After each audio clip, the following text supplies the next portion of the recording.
Vanakkam. Good morning, almost afternoon. Um, okay, in 15 years, first and only time. No, sir. You give me more films, I'll speak in Tamil. In 15 years, the only time sir has called me for any film of his, and he says, "Okay, here's a film I've made. Please come for the trailer launch." And the film is called Bad Girl. I did not know how exactly should I feel about it. I don't know if it's because of that or if it's because I am probably one of the common factors between Vetrimaran and Anurag Kashyap. Maybe because of that. Or maybe because I've been telling him in last 15 years, sir, why are your films only about men? Why don't we have more women on screen in your films? So I've been a constant that complaining person. So I think probably because of that, he said, okay, here it is. It's not just about the girl, but the director is also a girl. So congratulations, Varsha. You've made something happen that I thought was almost impossible. I was almost giving up on it. So congratulations for that. Um, and yes, sir, now all eyes on you. All the female eyes on you. Let's see where you go from here. It's not just your daughter, but there'll be a lot of us who'll be looking at what you do from here. So good luck for that. And yeah, Varsha, many, many, many more stages to conquer. Thank you. Thank you, everyone. Hello. I think I have special love with South because my beginning of my career I spent a lot of time in Chennai.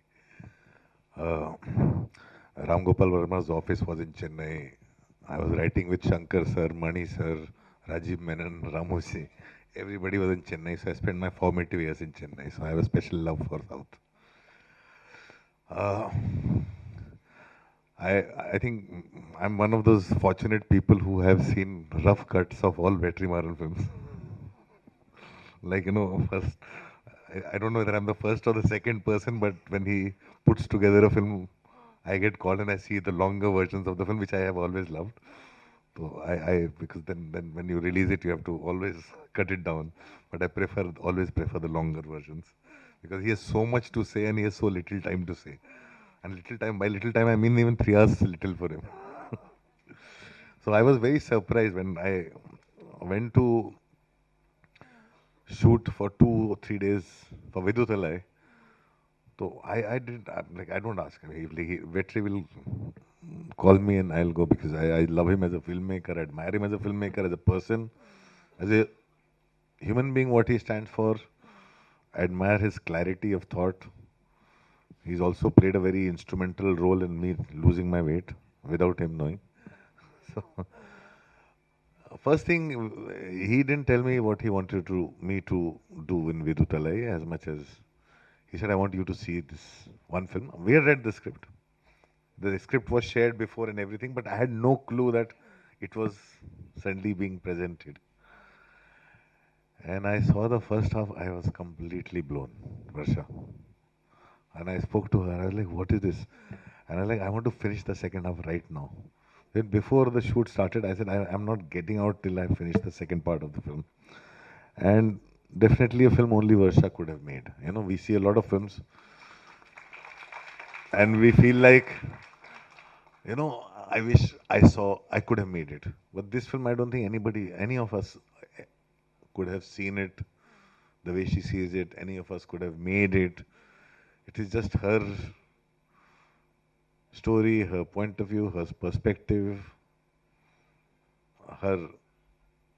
It gives us insight into her world. And that is what is so special about this film. And it is so uniquely hers. So uniquely Varsha's film. And on with some incredible performances of lots of youngsters, like Anjali is here, Shantipriya, who I was like, remember seeing her in Saugand and one other Hindi film, which is not, I don't remember the name, but I do. And so many good actors. One is sitting there, he's also very good in the film. And he's also in All We Imagine as Light. So I think every film he touches travels to festivals.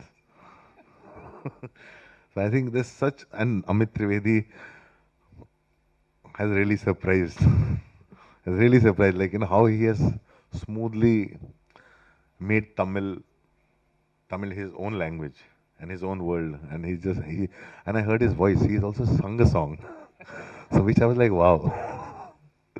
So there's so many surprises in store, and I genuinely think this film goes to a place where, especially our cinema, when I say our cinema, I include all languages in India, hesitate to go. It's unabashedly the story of the girl. It doesn't hold back. It doesn't hold back any punches. And that's what is so beautiful about the film, because it's just, you just smile watching it and you're like, that insight into so many things that probably we don't have. It just makes you understand your sister better, your daughter better. I like literally after seeing this film, I probably understood my daughter better.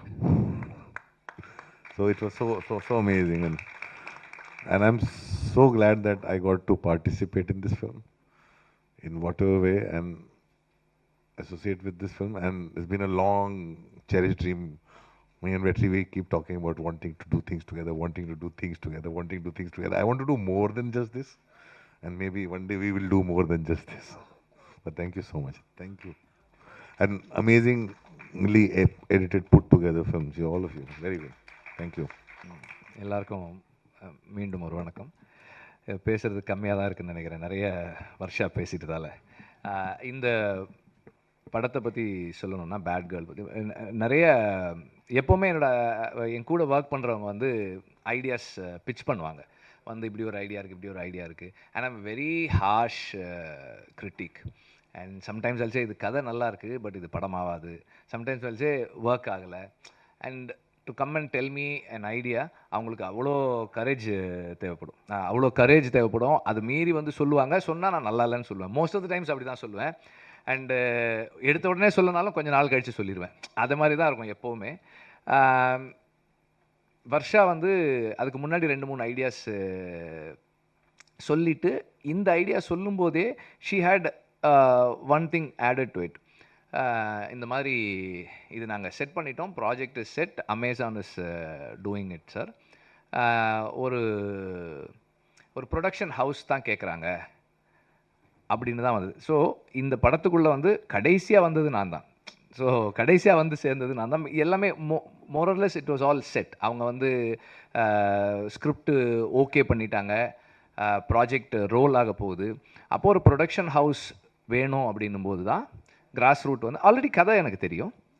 ஆனால் இந்த ப்ரொடக்ஷனுக்குள்ளே நான் வர்றது அப்படின்றது கடைசியாக தான் நாங்கள் வந்தோம். இப்போ எல்லாமே செட் பண்ணியாச்சு. ஒரு ப்ரொடக்ஷன் ஹவுஸ் வேணும் அப்படின்னும் போது ஐ ரெடிலி செட் ஓகே, கிராஸ் ரூட்டே அந்த ப்ரொடக்ஷன் ஹவுஸாக இருக்கட்டும். அதுக்கப்புறமா வந்து சில காரணங்களால் Amazon did not take it forward. அவங்க அந்த நேரத்தில் நிறைய சேஞ்சஸ் பண்ணதால் அது எடுத்துகிட்டு போகலை. தென் அனுராக் வந்து அப்போது இங்கே சென்னைக்கு வந்திருந்தார். அந்த நேரத்தில் வந்து இந்த ஸ்கிரிப்டை பற்றி பேசணும், சேர்ந்து பண்ணலான்னு சொல்லி பேசி அப்படி தான் ஸ்டார்ட் ஆச்சு அது. தென் அந்த நேரத்தில் அவங்களுக்கும் வந்து வேறு ப்ராஜெக்ட்ஸ் போயிட்டு இருந்ததால் அவங்க அந்த ஒரு 2-3 பேர் இருந்தது வந்து அனுராக் தனியாக அது கம்பெனியாக மாறும்போது கொஞ்சம் டைம் எடுத்துச்சு. அதனால் கிராஸ் ரூட்டே இதை பண்ணிடுவோன்னு சொல்லி ஸ்டார்ட் பண்ணோம். ஸோ கடைசியாக தான் நாங்கள் வந்து சேர்ந்தோம். இட் வாஸ் ஒரு ப்ராஜெக்டாக அசம்பிள் ஆன ஒரு ஃபிலிம் தான். எனக்கு வந்து இதில் ரோல் அப்படின்னா க்ரியேட்டிவாக கான்ட்ரிபியூட் பண்ணுறதுக்கு ரொம்ப கம்மியானதாக இருந்தது. Because she had everything set. Suggestions தான் நம்ம கொடுக்க வேண்டியதாக இருந்தது. இந்த ஆர்டிஸ்ட் போகலாமா, அந்த ஆர்டிஸ்ட் போகலாமா. அண்ட் இனிஷியலாக வந்து 2-3 ஆர்டிஸ்ட் இருக்கும்போது எனக்கு கொஞ்சம் டவுட்ஸ் இருந்தது. அண்ட் சரி மாற்றி பண்ணலாமா, நம்ம அப்போது சொல்கிறத கரெக்டாக கேட்டுக்கிட்டு அதை தனக்கேற்ற மாதிரி மாற்றி பண்ணக்கூடிய ஸ்கில் வந்து வர்ஷா கிட்ட நிறைய இருக்குது. And through out the filming process the whole team supported her. அவங்க டீம் வந்து வர்ஷாக்கே அவ்வளோ டவுட்டுன்னு தெரியல, அந்த டீம் வந்து கொஞ்சம் கூட டவுட்டே இல்லாமல் வர்ஷா ஒரு the best director of the கண்ட்ரின்ற மாதிரி தான் அந்த டீம் ஃபுல்லாகவே ஒர்க் பண்ணாங்க. They all had so much of commitment and all my boys also, other boys also, எல்லாருக்குமே வந்து இந்த ப்ராஜெக்ட் நல்லா வருதுன்றதுல பெரிய நம்பிக்கை இருந்தது. எனக்கு இதில் பெரிய ஆச்சரியம் வந்து ஃபஸ்ட் டே நான் ஷூட்டிங் போயிருக்கேன், ஷூட்டிங் ஆரம்பிக்கும் போயிருக்கேன். அன்னைக்கு தான் நான் முதல் முறையாக அவங்கள சாந்தி பிரியா அம்மாவை பார்த்தேன். வந்து உட்காந்தோன்னே, sir definitely sir, this is going to festival sir, this is going to national அவார்டெல்லாம் வரும் சார் அப்படின்னாங்க. நான் அப்போ வர்ஷா கிட்ட சொன்னேன், உன்னை விட உன் படத்தை ஒருத்தர் அதிகமாக நம்புகிறாங்கம்மா, நல்லா எடுத்துரு அப்படின்னு நான். So that energy, everybody had that energy, எல்லாருக்குமே இந்த எனர்ஜி இருந்தது. அண்ட் இன்னைக்கு படம் பார்க்கும்போது வர்ஷா ப்ராமிஸ் பண்ணதை விட அதிகமாக தான் டெலிவர் பண்ணியிருக்காங்க. அந்த டீம் வந்து ரொம்ப நல்லா பண்ணியிருக்காங்க. அண்ட் ஐ திங்க் அதுக்கு காரணம் வந்து வர்ஷா எல்லாரோட சஜஷன்ஸையும் எடுத்துக்கிட்டு அதை சிந்தசைஸ் பண்ணி தன்னோடதாக மாற்றி அதை டெலிவர் பண்ணுறது தான் இருக்குதுன்னு நினைக்கிறேன். நான் சொன்ன அந்த இன்னொரு ஃபஸ்ட் வந்து மிஷ்கின் போன வாரத்துக்கு அப்புறம் வர்ற முதல் மேடை இது. அதுதான் நான் சொன்ன அந்த இன்னொரு ஃபஸ்ட்டு. ஆக்சுவலாக அந்த ஈவெண்ட் முடிஞ்சதுக்கப்புறம் நானும் அமீர் ரொம்ப நேரம் பேசினோம். அப்புறம் நான் மிஷ்கினுக்கும் ஃபோன் பண்ணி பேசினேன், என்னுடைய தாட்ஸை ஷேர் பண்ணிக்கிட்டேன். அண்ட் அவர் இமீடியட்டாக சொன்னது என்னென்னா, பாயிண்ட்ஸ் நோட்டட் வெற்றி, I agree and I have certain, இது பற்றி எனக்கும் சில கருத்துக்கள் இருக்குதுன்னு சொல்லி அவர் சொன்னார். நாங்கள் பேசினோம், ஷேர் பண்ணிக்கிட்டோம். அண்ட் ஒரு ஒரு ஒரு நிகழ்வு நடக்குது, அது தவறாகும்போது அதை உடனடியாக சரி செய்துக்கிற கரேஜ் மிஷ்கினுக்கு இருக்கிறது வந்து எனக்கு ரொம்ப சந்தோஷமாக இருக்குது. அண்ட் அது வந்து ஒரு அந்த அந்த அந்த that is a trait that we all should have. மற்றவர்களுடைய மனம் புண்படுதுன்னும் போது அதுக்காக வந்து மன்னிப்பு கோர்றது, பொறுப்பேற்றுக்கிறது ரொம்ப முக்கியமானதாக நான் பார்க்குறேன். Thank you for being here Mysskin. நீங்கள் இங்கே வந்தது வந்து வர்ஷாவுக்கும் வர்ஷாவோட டீமுக்கும் ஒரு பெரிய ஊக்கம். அண்டு இது கிராஸ் ரூட்டுக்கும் ஒரு பெரிய, நீங்கள் வர்றதால ஒரு பெரிய ஈவெண்ட்டாக இருக்குது இது. தேங்க்யூ. அண்ட் தாப்சி வந்து சொன்னாங்க, அதுக்கு அவங்க இப்போ கிளம்பிட்டாங்க, பதில் சொல்ல முடியல. நான் எதுக்காக கூப்பிட்டேன்னா, அவன் எப்போ என்னை பார்த்தாலும் என்ன கேட்பாங்கன்னா, சார் ஏன் சார் வெறும் ஆம்பளைங்களை வச்சு ஏன் படம் எடுக்கிறீங்க? நீங்கள் உங்கள் படத்தில் வந்து ஒரு ஃபீமேல் கேரக்டர், 2 ஃபீமேல் கேரக்டர் தானே இருக்குது, எப்போ தான் நீங்கள் வச்சு எடுப்பீங்க? கேர்ள்ஸோட எப்போ படம் எடுப்பீங்க? நான் வந்து இந்த படம் பண்ணிகிட்டு இருக்கும்போது ஆக்சுவலாக வந்து யூனிட்டில் வந்து அந்த டைமில் வந்து கேர்ள்ஸ் இல்லை. ஆடுகளம் பண்ணும்போது அசிஸ்டன்ட் டைரக்டர்ஸாக வந்து பொண்ணுங்க யாருமே ஒர்க் பண்ணல. அதுக்கப்புறமா வந்து வர்ஷா ஜாயின் பண்ணப்போ ஒரு நாள் தாப்சி வந்திருந்தாங்க ஆஃபீஸ்க்கு. அப்போ நான் வர்ஷாவை கூப்பிட்டேன். வர்ஷா வந்து அங்கே எங்கேயோ வெளியே போயிருந்தாங்க. நான் அப்போ கூப்பிட்டேன், ஆஃபீஸ்க்கு வாங்கம்மான்னு. வந்த உடனே தாப்சிக்கு இன்ட்ரடியூஸ் பண்ணேன். அதை பார்த்துங்கம்மா, எங்கள் யூனிட்லேயும் வந்து லேடி அசிஸ்டன்ட் டைரக்டர் இருக்காங்க, நீங்கள் பார்த்துக்குங்க அப்படின்னு. ஸோ அப்போதுலேருந்து Taapsee also knew of Varsha. So அப்போ வர்ஷா ஒரு படம் பண்ணியிருக்காங்க, டைட்டில் பேட் கேர்ள், நீங்கள் டீசர் பாருங்கன்னு சொல்லி அவங்களுக்கு கொடுத்தேன். அதை பார்த்துட்டு ஷி இமீடியட்லி செட், சார் உடனே நான் வர்றேன் சார் அப்படின்னாங்க. வந்து இருந்துட்டு போனாங்க. ஸோ அதுக்காக தான் நான் அவங்கள கூப்பிட்டுருந்தேன், வேறு எந்த ரீசனும் கிடையாது. நாங்களும் வந்து இந்த மாதிரி ஒரு படம் எடுக்கிறோம், ப்ரொடியூஸ் பண்ணுறோம், அதை சப்போர்ட் பண்ணுறோம் அப்படின்னு சொல்கிறதுக்காக தான். அண்டு இந்த படம் ராட்டர்டாம் ஃபெஸ்டிவல் போகிறத பற்றி முன்னாடியே சொல்லியிருந்தேன். இது எனக்கு தனிப்பட்ட முறையில் ஒரு பெரிய சந்தோஷமான ஒரு விஷயம். இந்த படம் காம்படிஷனில் போய் இருக்கிறது. ஏன்னா இந்த டீமுடைய எஃபர்ட் அண்ட் ஹார்ட் ஒர்க், இதை வந்து இன்டர்நேஷ்னல் ஆடியன்ஸ், இன்டர்நேஷ்னல் ஒரு ஒரு ஒரு ஃபில்ம் கம்யூனிட்டி பார்க்குறாங்க அப்படின்றது, இந்த காம்படிட்டிவ் ஆஸ்பெக்ட்லேருந்து பார்க்குறாங்கிறது எனக்கு ரொம்ப சந்தோஷமாக இருக்குது. And Anurag Kashyap is one inspiration, எப்போவுமே ஒரு இன்ஸ்பிரேஷன் அவர். அண்டு இப்போவும் என்ன சொன்னார்னா, நம்ம இன்னும் நிறைய க்ரியேட்டிவாக கொலாபரேட் பண்ணி நம்ம ஒர்க் பண்ணலாம் அப்படின்னு சொல்லியிருக்காரு. அடுத்தடுத்து ஸ்கிரிப்ட்ஸ், டிஸ்கஷன்ஸ் அண்ட் ப்ரொடக்ஷன்ஸ் எல்லாத்துலேயுமே வந்து கொலாபரேட் பண்ணி ஒர்க் பண்ணணுன்னு நான் விரும்புகிறேன் அவரோட. Thank you for that. அண்ட் வர்ஷாவோட டீம் எல்லாருக்குமே வந்து my thanks. And press and media, thanks for watching the trailer on your phones. Thank you very much. எங்களுக்கு வேறு வழி இல்லாதால் உங்களை அப்படி பார்க்க சொன்னோம். அண்ட் இந்த படம் கிராஸ் ரூட் ஃபிலிம் கம்பெனியை பெருமைப்பட வைக்கும்னு நான் நம்புகிறேன். நன்றி. Sir, I couldn't see the movie, though you sent the movie. நேற்று வந்து suddenly Vigneshwan called me to do a cameo role. It took nearly ஒரு half calls it போயிடுச்சு அப்படியே. So I couldn't see, sorry. I saw the trailer and it spoke volumes. You talk about Bird Girl and I'm being a bad man of Tamil Nadu here. It's very appropriate. And I could see அந்த படத்தை பார்க்கும்போது ஒரு வெற்றிமாறன் போன்ற ஒரு ஆளுமையிட்ட இருந்து வந்த எல்லா assistant டைரக்டரும் வந்து ஒரு டைரக்டரோட கூடவே இருந்து ஒரு ஒர்க் ஃபோர்ஸ் மாதிரி இருந்து சினிமாவை புரிந்து கொண்டு வரவர்கள் ரொம்ப கம்மி. என்கிட்ட சில பேர் இருந்தாங்க. அந்த வருஷாவை நான் எப்பயுமே பார்த்துக்கிட்டு இருக்கேன். அவ்வளோ டெடிக்கேஷன் தன் குரு மேலே. அந்த டெடிக்கேஷன் எப்படின்னு கேட்டால் வந்து சும்மா ஒரு 2 வருஷம் இருந்துட்டு ஒரு படத்தை கற்றுக்கணும் இல்லாமல் முழுக்க அந்த பெண் அந்த மனிதரை பார்த்து, குருவை பார்த்து நேசித்து, அவன் எப்படி சினிமா செய்கிறான், அவன் எப்படிப்பட்ட சினிமா செய்கிறான் பார்த்து செதுக்கி வளர்ந்த அந்த ஆளுமை இந்த படத்தினுடைய ட்ரைலரில் தெரியுது. ஆக்சுவலி அதுக்காக அவளுக்கு பெரிய கரகோஷத்தை கொடுத்து நான் கேட்குறேன். நான் ரொம்ப பேசலை, ஏன்னா பஞ்சாயத்தை பற்றி பேசணும் அதுக்கப்புறம். So some of the close ups I watched. நிறைய பேருக்கு க்ளோஸ்அப்ஸ் வந்து ரொம்ப கஷ்டமான டிவைஸ். மணி சார் சொல்லியிருக்கார் வந்து ஒரு 10-15 இயர்ஸ் இருந்தால் கூட director cannot understand where to keep a close-up அப்படின்றது. there are beautiful close-ups அந்த ட்ரைலர்லாம் பார்த்தேன். ரொம்ப அழகான க்ளோஸ்அப்ஸ். அந்த பாப்பா கண்ணு ரொம்ப அழகாக இருந்துச்சு. ரொம்ப அழகாக இருந்துச்சு. அந்த படத்தை பார்க்கும்போது தெரிஞ்சுது அது வீர் அடிச்சுக்கிட்டு என்னை மாதிரி தான் நினைக்கிறேன் ஆக்சுவலாக. ஸோ நான் வாழ்த்துறேன். இந்த படம் நிச்சயமாக நல்லாயிருக்கும், எல்லாருக்கும் பிடிக்கும். இந்த மாதிரி படங்கள் தான் வரணும். அது வருஷா எடுக்கும் பொழுது அது வந்து இப்போ நிச்சயமாக பேட் கேர்ளை வந்து ஒரு ஆண் எடுக்க முடியாது. ஒரு பேட் கேர்ள்னு ஒரு தலைப்பு வைக்கிறதுக்கே ஒரு பெரிய தைரியம் வேணும். So I really I wish her from my bottommost heart. இந்த படம் வந்து மிகப்பெரிய வெற்றி அடையணும்னு கேட்குறேன். வெற்றிமாறன் எப்பொழுதுமே அது பெரிய ஆச்சரியம். ஒருவேளை நிறையா சம்பாதிக்கிறதுனால அவன் படம் பண்ணுறானான்னு தெரியல. ஆக்சுவலாக அசிஸ்டண்ட்டுக்கு நான்லாம் சம்பாதிக்கவே இல்லை.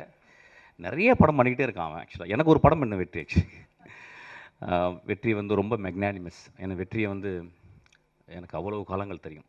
இன்றைக்கி கூட வெற்றி வந்து நீங்கள் வரணும்னு கால்லேருந்து ஃபோன் பண்ணிகிட்டே இருக்கான். ஆக்சுவலாக வெற்றி ரொம்ப தேங்க்ஸ். வெற்றி வந்து ஒரு எக்ஸ்ட்ரானரி ஹியூமன் பீயிங். நிறைய பேருக்கு தெரியாது.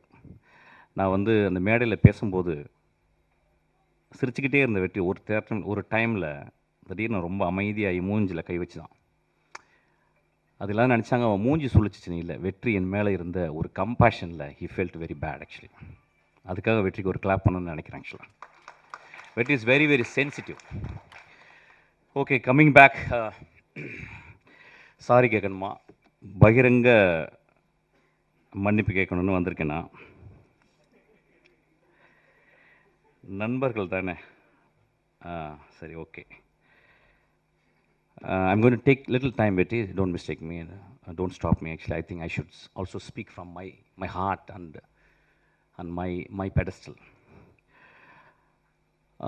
முதலாவதாக நான் நன்றி சொல்வது எனக்கு மிகவும் பிடித்தான பாடலாசிரியர், எழுத்தாளர், சிறந்த பெண்மணி தாமரைக்கு. தாமரை என்னை விமர்சித்து பேசியிருந்தாங்க. அதில் வந்து ஒரு வார்த்தை சொல்லியிருந்தாங்க. அவங்கள்ட்ட முதல்ல நான் வந்து மன்னிப்பு கேட்குறேன். ஆனால் ஒரு விஷயம் சொல்லியிருந்தாங்க, வெற்றி என்னை இப்படி பேச வைத்துச்சுன்னு. 18 வருஷம் போராடி கொண்டே இருக்கிறேன் என் தாமரை சகோதரி அவர்களே. ஒவ்வொரு நாளும் பௌத்தனுடைய 10 நிமிடம் உன் மரணத்தை பற்றி நீ தியானி அப்படின்றாங்க. என் மரணத்தை பற்றி தியானித்து கொண்டே இருக்கிறேன். வெற்றி என் தலைமையில் இருந்தால் இந்நேரம் நான் பெரிய ஆளுக்கெல்லாம் படம் பண்ணியிருக்கணும். அதனால் மன்னிப்பு கேட்டுக்கிறேன். ரெண்டாவது, எனக்கு ரொம்ப பிடிச்ச மிகச்சிறந்த ஆளுமை லெனின் பாரதி. அவன் என்னை விமர்சிச்சிருந்தான். அது வந்து தத்துவ ரீதியான விமர்சனம். அவனுக்கும் என்னுடைய ஆழ்ந்த வருத்தத்தை மன்னிப்பையும் சொல்கிறேன். அதுக்கப்புறம் ஒரு ஆக்டர், அவர் பேர் என்ன வெட்டி, அவர் பேர் அருள்தாஸ். அவர் ரொம்ப எனக்கு பிடிக்கும். அவர் மூஞ்சியை பார்க்கும்போது ஒரு பழைய தமிழ் உள்ளே இருக்கும், ரொம்ப கருணை இருக்கும் ஒரு முகத்தில். அவர் கூட ரொம்ப நாள் ஒர்க் பண்ணணும்னு நினச்சேன். அவர் ஒரு 3 நாள் வந்து ரொம்ப கஷ்டப்பட்டு பெரிய பிரபலமாகவே ஆகிட்டார் என்னை திட்டி ஆக்சுவலி. அவருக்கு என் மன்னிப்பை தெரிவித்துக் கொள்கிறேன். அதுக்கப்புறம் சசி அண்ணா என்னை கூப்பிட்டு வந்து நேற்று நைட் இரவு கூப்பிட்டாரு. உன்னை ஏன்டா நான் அடக்கலைன்னு சொன்னார். அந்த அன்புக்கு நன்றி, அவரை நான் மன்னிப்பு கேட்குறேன். லட்சுமி ராமகிருஷ்ணன் என்ற ஒரு 3 நாளாக பேசிட்டே இருக்காங்க, நான் பேசவே இல்லை. எனக்கு என்ன பேசுவாங்கன்னு தெரியும், என் தாய் போல். அவங்களுக்கும் நான் மன்னிப்பு கேட்குறேன். அதுக்கப்புறம் எனக்கு மிகச்சிறந்த படத்தை கொடுத்து என் தந்தை போல் இயங்கிக் கொண்டிருக்கும் திரு தானு அவர்கள். அந்த படத்தை எடுத்துருக்கும் போது இந்த மாதிரி ஒரு கான்ட்ரவர்சி பண்ணும்போது ஒரு ப்ரொடியூசர் அவருக்கு பாதிக்கும். முதல்ல அவருக்கு நான் என்னுடைய வருத்தத்தையும் மன்னிப்பையும் நான் கேட்டுக்கிறேன். அதுக்கப்புறம் வந்து என் மேலே செருப்பு எரியணும்னு சொன்ன ஒரு நண்பர், அவர் தயவுசெய்து 2 செருப்பாக இருங்க, அது 8ஆம் நம்பர் எறிங்க, என் காலுக்கு அதான் சைஸு. அவருக்கும் என்னுடைய வருத்தத்தையும் என்னுடைய மன்னிப்பையும் நான் கேட்டுக்கிறேன். இன்னொரு மனிதர் 18 வருஷமாக என்னை திட்டிக்கிட்டே இருக்கார். இன்னும் நான் 10 வருஷம் படம் போனால் இன்னும் திட்டுவார். அவருக்கும் என்னை மன்னிப்பை நான் கேட்டுக்கிறேன். இப்போ நான் பேசலாமா? ஓகே.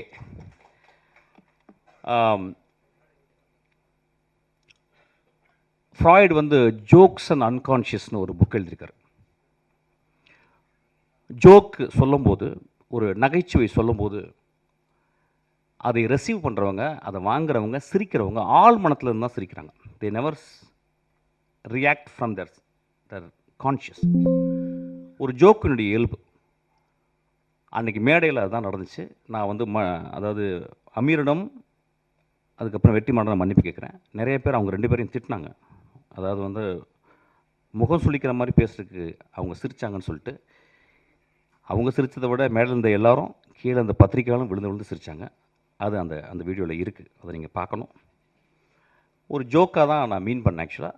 2-3 வார்த்தைகள் மேலே போயிடுச்சு. அது அப்படி தான் சில நேரங்களில் அது மனதிலேருந்து பேசும்போது அப்படி ஆயிடுச்சு.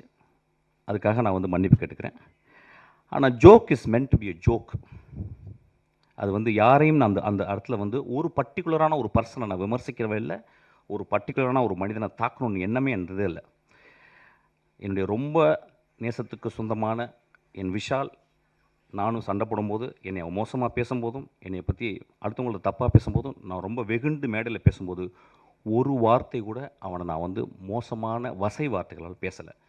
நான் சொன்ன ஒரே வார்த்தை பொறுக்கின்னு சொன்ன வார்த்தை தான். எனக்கு அந்த வார்த்தையை சொல்லி அளந்து தான் சொன்னேன். நண்பர்களே,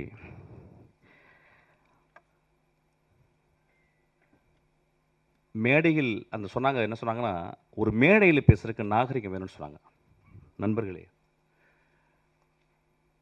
ஒரு மேடையில், அது என்ன மேடைன்னு எனக்கு தெரியல, ஒரு அரசியல் மேடை அல்லது, இது வந்து கூத்து செய்யும் கலைஞர்களுடைய மேடை. இது அந்த கூத்து கலைஞர்கள் வந்து கிராமங்களில் போனீங்கன்னா, வள்ளி திருமணம் நிறைய நாடகங்களில் பார்த்தீங்கன்னா, அந்த நாடகத்தில் ஒரு 12 மணிக்கு ஒரு பப்பனும் ஒரு டான்ஸ்காரியும் வந்து பேசுவாங்க. அது தமிழகம் முழுதும் தெரியும். அது ரொம்ப நாக்கூசுற வார்த்தைகள் பேசுவாங்க. அது ஏன்னா, அது ஒரு மக்களுக்கு அது ஒரு விதமான ஒரு வெளிப்பாடு, அது ஒரு விதமான நகைச்சுவை. அந்த நகைச்சுவையின் அடிப்படையில் தான் அன்றைக்கி நான் பேசினேன் ஆக்சுவலாக. யாரையும் புண்படுத்தணும்னு பேசவே இல்லை. ஏன்னா ஒரு படத்தினுடைய விழாவுக்கு வந்திருக்கேன், அந்த படத்தை பற்றி நான் பேசணும். அந்த படம் என் ஆன்மாவுக்குள்ளே சென்றுச்சு. அந்த படம் பெருசாக ஓடிச்சுன்னா கூட எனக்கு தெரியல. இப்போ அந்த படத்தினுடைய நடிகர்கள், அந்த படத்தினுடைய இயக்குனர், அந்த படத்தை தயாரித்தவர்கள் வந்து அவ்வளோ அழகான விஷயம் பண்ணியிருக்காங்க. அதை பேசணும்னு நினச்சேன். அதை பேசுகிறதுக்கு வந்து இந்த படம் நல்லா இருக்குது, இந்த படம் இப்படி இருந்தால் நல்லாயிருக்கும்னு நான் பேசல. என் மனதில் ஆழத்திலேருந்து தான் பேசினேன். அது பேசுனது உங்களுக்கு வந்து பாதிச்சிருக்கு. நான் கேட்குறேன், திருக்குறளில் காமத்துப்பால் இல்லையா, பெருமாள் முருகன் எழுதின சங்கத்தில் எத்தனை தடவை அல்குல் என்ற வார்த்தையில் உபயோகித்திருக்காங்கன்னு சொல்லி அவருடைய கட்டுரையில் இருக்கு. இப்படி நான் சொல்லிக்கிட்டே போகலாம். ரொம்ப நாளைக்கு முந்தி ஒரு படம் வந்துச்சு. அந்த படத்தின் பேர் இருட்டறைக்குள் முரட்டு குத்துக்கள். நெஞ்ச தொட்டு சொல்லுவோம். அந்த டைட்டில் முதல்ல வந்தவுடனே அந்த இருட்டறைக்குள்ளே முகமது அலியும் டைசனும் பாக்ஸிங் போகிறான்னு நினச்சோம். மனசத்தோடு சொல்லுங்கள். ஒரு ஆபாசமான டைட்டில் இல்லையா? வித் டியூ ரெஸ்பெக்ட் அந்த டேரக்டரையும் அந்த ப்ரொடியூசரையும் பற்றி நான் பேசலை, ஒரு எக்ஸாம்பிள் சொல்கிறேன். அப்போ அந்த படத்தை பார்த்து ஓ அதுக்குள்ளே 2 பேரும் பாக்ஸிங் போட போகிறாங்கன்னு படம் போன பிறகு அதே மாதிரி பாக்ஸிங்காக படத்தில் இருந்துச்சு. இப்போ இந்த 10 வருடங்களில் வந்த மோசமான விரச காட்சிகளை கொண்ட படம் இல்லையா அது? அப்போ என் நண்பர்கள் அந்த படத்தை பற்றி யாராவது விமர்சிச்சாங்களா? என் தம்பி விஜய் சேதுபதி, என் தம்பி தியாகராஜன் குமார் ராஜா ஒரு படம் எடுக்கிறான். அந்த படத்தினுடைய முதல் ட்ரைலரில் தம்பி பேசிகிட்டே வந்து கடைசி வார்த்தை அது வேணாம் இது இல்லை அது இல்லை அதுன்னு சொல்லி கடைசியில் ஒரு வார்த்தை சொன்னான் பார்த்தீங்களா? அந்த வார்த்தை கெட்ட வார்த்தை இல்லையா? அன்றைக்கி நண்பர்கள் சும்மா இருந்தீங்களா? எல்லோரும் பார்க்குறாங்கல்ல.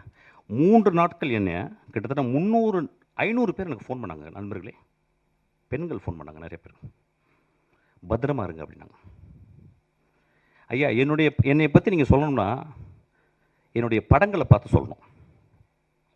என்னை பற்றி சொல்லணும்னா வெற்றிமாறன் இன்னைக்கு அழைச்சிருக்கான்ல அவன்கிட்ட கேளுங்க. என்னை பற்றி உங்களுக்கு தெரியும்னா என் தந்தை போல் ஒருத்தர் உட்காந்துருக்கார் பாருங்க, அவர்கிட்ட கேளுங்க. நீங்கள் நேராக வந்து என்கிட்ட ஃபோன் பண்ணி திட்டலாம், பேசலாம். எவ்வளவு 3 நாட்கள் எல்லா தொலைக்காட்சியில் நான் தான் இருந்தேன். என் படங்கள் நல்ல படங்கள் இல்லையா? என் படங்களில் சமூக கருத்து சொல்லலையா? என் படங்கள் பேரன்பு இல்லையா? நான் வந்து உடனே ஒரு பெரிய ஒரு ஆக்டர்கிட்ட போய் கதை சொல்லி நான் பெருசாக வின் பண்ண நினைக்கலையா? நான் கமல் சார்கிட்ட போயிட்டு திரும்பி வந்துட்டேன். ரஜினி சாருக்கு எனக்கு சொல்ல வாய்ப்பு கிடைச்சிது, நான் சொல்லாமல் வந்துட்டேன். படங்களை நேசிப்பவன் இல்லையா? படங்களையும் மனிதர்களையும் மனித இனங்களையும் பிராணிகளையும் இயற்கையும் நேசிப்பவன் ஐயா நான். எனக்கு நீங்கள் சொல்கிறீங்க வந்து ஆபாசமாக எடுக்கிறேன்னு சொல்லிட்டு. பிசாசு 2ல் என் குழந்தை ஆண்ட்ரியா அவட்ட கதை சொன்னேன்.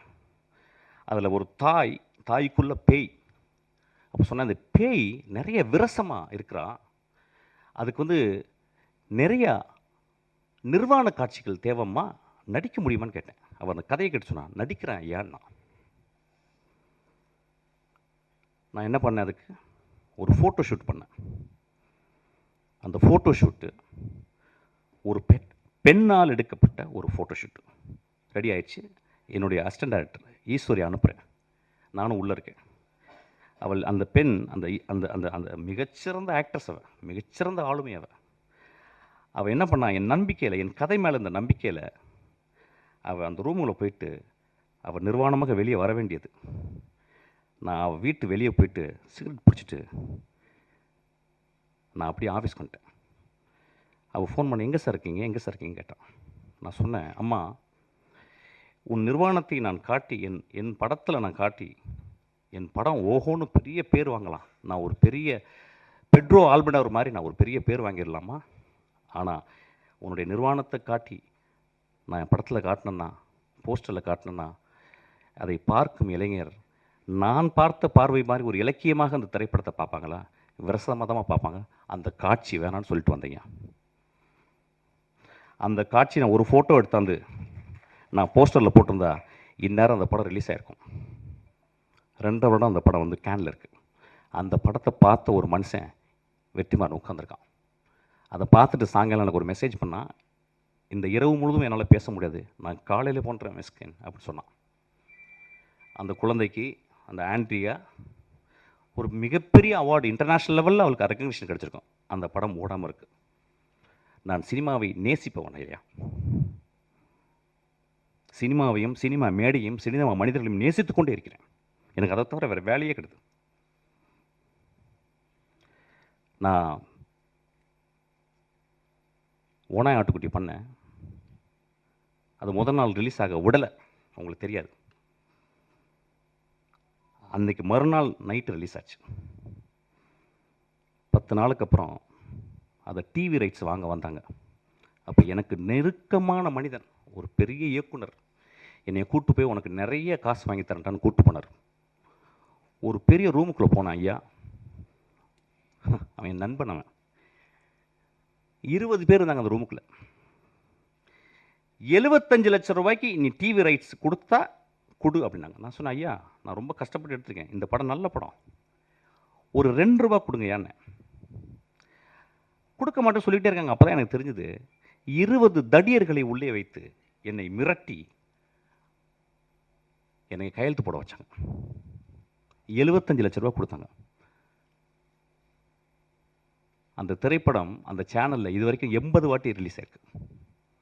அந்த செக் எடுத்தாந்து அவங்கள்ட்ட நான் கிழிச்சு போட்டுட்டு சொன்னேன், ஐயா நான் சென்னைக்கு வரும்போது ஒரு வெள்ளை பேப்பரும் ஒரு பென்சில் தான் எடுத்துகிட்டு வந்தேன். அவ்வளோ வறுமையான குடும்பத்துலேருந்து வந்தவன். நான் கஷ்டப்பட்டு திரும்பி வருவேன் என்ன, நான் கஷ்டப்பட்டு இந்த மேடையில் நின்றுருக்கேன் எண்ணம். அதில் 4 பேர் இறந்து போயிட்டாங்க.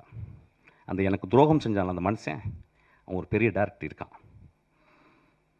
ஒவ்வொரு தருணமும் நான் துரோகத்தை அனுபவித்துக் கொண்டே இருக்கிறேன். எப்படி ஒரு சக மனிதனை பார்த்து என்னால் மோசமாக பேச முடியும்? பேசுறதுக்கு ரீசனா? பேச வேண்டிய கட்டாயம் ஐயா. ஒரு விழாவில் வந்து அந்த விழாவில் நான் கூடி விற்கணும். எதுக்கு நான் கொட்டுக்காலிக்கு நேக்கடாக நிற்கிறேன்னு சொன்னேன்? அப்படியாவது கவனத்தை ஈர்க்கணும்னு நினைக்கிறேன். இந்த படத்துக்கு நான் இப்போ பேசுறதுக்கு அந்த அப்படியாவது இந்த படத்தை கவனத்தை ஈர்க்கிறது. எனக்கு அவ்வளோ புத்தகம், 40 வருஷம் புத்தகம் படிக்கிறதுக்கு எனக்கு டைமே இல்லை. 40 வருஷம் படிக்க வேண்டிய புத்தகம் இருக்குது. அவ்வளவு மனிதர்கள் நேசிக்க வேண்டியது இருக்குது. அவ்வளோ கண்ட்ரி நான் விசிட் பண்ண வேண்டியது இருக்குது. மன்னிப்பு கேட்டதுக்கு என்றைக்குமே நான் தயங்க மாட்டேங்க. உதிரிப்பூக்களில் ஒரு சீன் வரும், கடைசி சீனு. அதில் வந்து அந்த அந்த மோசமான மனிதன், அந்த ஈவில், அவன் கடைசியில் சொல்லுவான் அந்த ஊர் மக்களை பார்த்து. ஊர் மக்கள் சொல்லுவாங்க, நீ சாவிடாமாங்க. அவன் சொல்லுவான், எனக்கு ரொம்ப வருத்தம், இவ்வளோ நாள் கெட்டவனாக இருந்தேன், உங்களுக்கு நான் வந்து எல்லாரையும் கெட்டவனாக்கிட்டேன், அது ரொம்ப வருத்தமாக இருக்கேன். நண்பர்களே, நான் உங்கள் முன் மண்டியிட்டு மன்னிப்பு கேட்டு உங்களை எல்லாரும் நான் கடவுளாக்குகிறேன். நன்றி.